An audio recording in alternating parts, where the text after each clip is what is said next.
Hi everyone and welcome back to my channel. I hope that you all are doing great. So in this video we are going to learn how to make a shooting game on Scratch Junior. So when you click on the start button, then the game will start.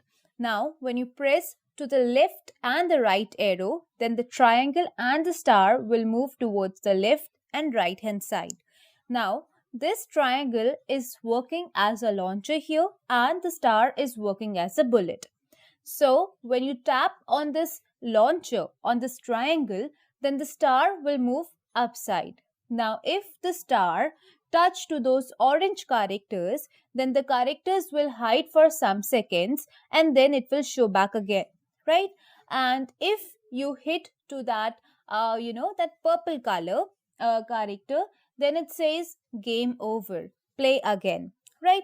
Because now here the orange characters are working as an alien and the purple character is working as a non-alien. Now on the game over screen there is a button which says play again. When you click on the play again, then the game will start all over again. So like this way you can create your shooting game on Scratch Junior, and I hope that this video will helpful to you. If you like this video, then please give a big fat thumbs up. Do like, share and subscribe to my channel for such more videos. Now without wasting any time, let's jump into the video.